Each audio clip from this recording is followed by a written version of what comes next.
무릎이 자꾸 이렇게 부딪히고 돌아가는 게 반복되고 관절 범위 운동을 할 때 앞쪽에서 부딪히면서 인대에 반복적인 손상을 주기 때문에 처음 수술 직후에는 특별한 문제가 없을 수는 있겠지만 시간이 지나서 장기적인 예후로 봤을 때는 트랜스티비얼 테크닉으로 수술하는 거는 조금 아무래도 결과가 떨어질 수 있지 않나라고 생각을 하고 있습니다.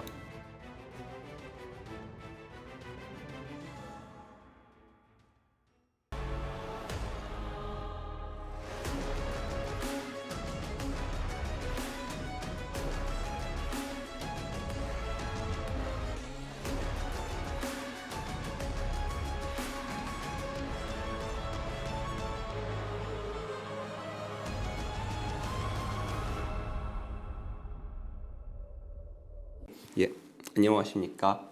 전방 십자인대 재건술에서 어떻게 하면 이제 좋은 결과를 얻을 수 있을까에 대한 이제 세 번째 시간입니다. 이번에 말씀드릴 주제는 이제 조금 어렵기도 하는데 이제 해부학적 전방 십자인대 재건술이라는 개념이거든요. 이 개념은 참 설명드리기 굉장히 어렵긴 한데 잘 설명을 한번 해보도록 하겠습니다. 예전에는 이제 십자인대 파열이 있으면은 그거를 무릎을 다 열어서 십자인대 재건술을 했었거든요. 그런데 이제 관절경이라는 기술이 이제 개발이 되면서 십자인대 수술을 무릎을 열지 않고 관절경으로 이제 수술을 하기 시작했고요.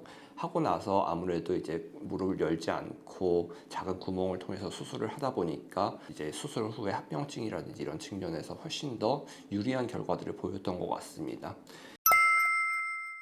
지금 요거 보여드리는 사진은 트랜스티비얼 테크닉이라고 하는 건데 초창기에 이제 관절경 수술하는 방식입니다. 대개는 이제 경골에 있는 터널을 뚫어서 그대로 그 같은 터널을 통해서 대퇴 터널까지 같이 연결되는 한 번에 이제 수술을 하게 되는 방식이었고, 이 방식은 제가 이제 레지던트 때도 저희 교수님들이 이렇게 수술을 하셨었고, 제가 이제 레지던트 이제 5년차쯤 됐을 때 이제 해부학적인 이제 개념이 이제 도입되면서 수술 방법이 이제 바꿔서 이제 수술을 하시는 분들을 관찰을 했었거든요.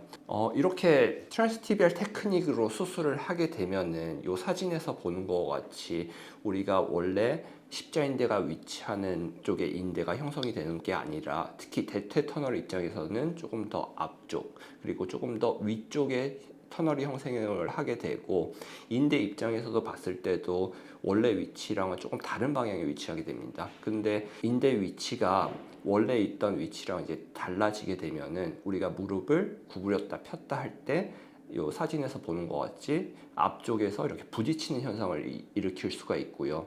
이게 한번 부딪힌다고 해서는 당장은 문제는 되지 않겠지. 인대가 계속 그 부딪히는 현상이 반복되게 되면은 그 인대에 추가적인 손상을 줄 수 있다는 첫 번째 문제가 있고, 두 번째로는 이제 기울기 자체가 우리가 원래 정상 십자인대 모양이랑 기울기가 좀 달라지게 되거든요. 얘가 훨씬 더 누워 있다고 한다면 이거보다는 훨씬 더 서게 되고, 그렇기 때문에 얘가 회전 불안정성이라든지 이런 걸 잡아주는 기능이 조금 더 떨어지는 결과를 보이는 것 같습니다. 요거는 지금 최근에 다른 병원에서 수술을 해가지고 저한테 오신 환자분인데요. 우리가 정상 십자인대가 왼쪽에서 보는 사진과 같이 기울기가 이 정도라고 한다면은, 이렇게 비해부학적인 재건술을 하게 되면은 인대 위치도 시작 부위가 조금 더 뒤쪽에서 시작을 하게 되고, 그리고 훨씬 더 인대가 앞쪽으로 서게 되는 거죠. 그래서 이렇게 트랜스티비얼 테크닉으로 수술을 하게 되면은 이제 기존의 정상 십자인대랑은 조금 모양 자체도 달라지게 되고, 모양만 달라지는 게 이제 문제가 아니라 이 친구들이 이제 무릎 앞쪽에서 무릎을 구부렸다 폈다 할 때 앞쪽에 걸리면서 인대에 추가적으로 손상도 줄 수 있고, 두 번째로는 이제 무릎이 이제 돌아가는 거라든지 앞뒤로 흔들리는 걸 잡아주는 기능 자체가 떨어지게 되는 게 이제 더 문제인 것 같습니다. 이거는 이제 이 환자를 이제 제가 관절경으로 이제 동영상으로 본 건데요. 실제로 이렇게 무릎을 구부렸다 폈다 할 때 무릎 앞쪽에서 이 인대가 초기부터 이제 걸리는 거를 이제 확인을 할 수가 있고요.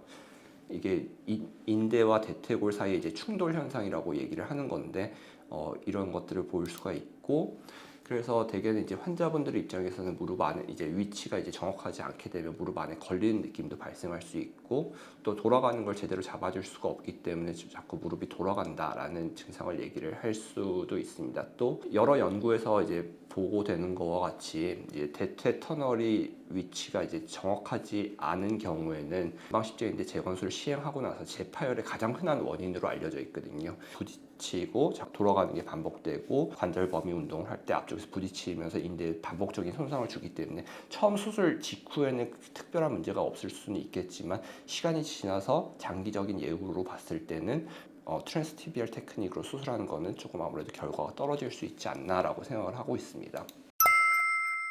이런 문제들이 여러 연구자들이 보고를 했고, 그래서 그거에 대해서 이제 사체 연구를 이제 진행을 하다 보니까 지금 우리가 대퇴 터널을 만드는 위치가 이 위치가 좀 정확하지 않은 것 같다라는 이제 보고들이 되면서 이제 좀 해부학적인 개념으로 원래 십자인대가 위치하는 그쪽에다가 십자인대를 만들어야 되지 않냐라는 이제 개념을 이제 도입이 되게 됐고요. 실제로 이렇게 해부학적인 위치로 해서 십자인대를 재건술을 했을 때 재파열률도 떨어지고, 그리고 임상 결과도 훨씬 더 우월한 결과를 보이는 것 같고, 또 무릎이 돌아가는 것과 앞뒤로 흔들리는 것에 있어서도 훨씬 더 유리한 결과들을 확인을 할 수가 있었습니다. 이제 최근 10년간에 이제 바뀐 결과들이고요.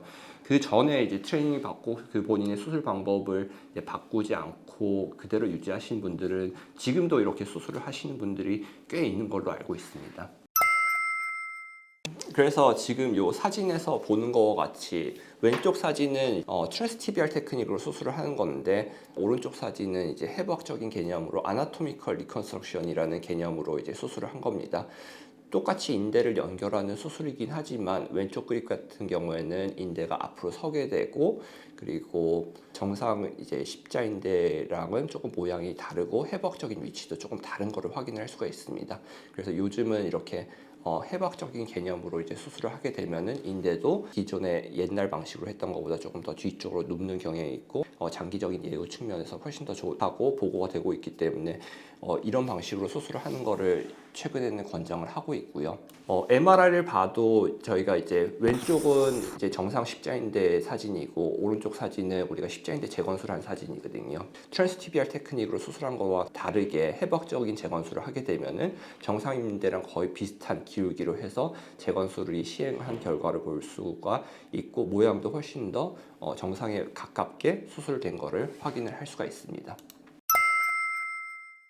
그리고 이렇게 해부학적인 재건술을 하게 되면은 이 동영상에서 보는 것과 같이 무릎이 관절 범위를 구부렸다 폈다 할 때 무릎 앞쪽에서 아까와 보는 거랑은 완전 다르게 무릎이 끝까지 피는 동작에서도 대퇴골이랑 인대랑 충돌 현상이 거의 없는 것을 확인할 수가 있죠. 그래서 아무래도 장기적인 예후 측면에서 봤을 때도 인대에 훨씬 더 유리한 수술 방법이 아닌가라고 생각을 하고 있습니다. 요약해서 말씀드리면은 전방 십자인대 재건술 방법이 이제 최근 10년 사이에 개념이 많이 바뀌었고, 예전에는 이제 비해부학적인 수술 방법으로 했기 때문에 무릎이 관절 범위 운동을 할 때, 특히 무릎을 구부렸다 폈다 할 때 인대와 대퇴골 사이에 부딪히는 현상들이 있었고, 이거로 인해서 이제 재파열률이 상대적으로 조금 굉장히 높았고, 또 앞뒤로 흔들리는 것과 무릎이 돌아가는 것을 잡아주지 못하는 이런 단점들이 있었습니다. 그리고 최근에 이제 연구 결과들, 사체 연구라든지 생체 역학적인 연구들이 진행됨에 따라서 원래 십자인대가 위치한 해부학적인 재건술을 시행을 하는 게 훨씬 더 유리한 결과들을 보고가 되고 있고, 최근에 이제 트렌드상에서 봤을 때는 이쪽 방향으로 수술을 하는 게 더 임상적으로 좋은 결과를 얻을 수 있다라고 보고가 되고 있으며, 요거에 대해서 수술을 할 때 해부학적인 재건술을 하는 거를 개인적으로는 권장을 드립니다. 경청해 주셔서 감사합니다. 매번 인사하는 것도 힘들어.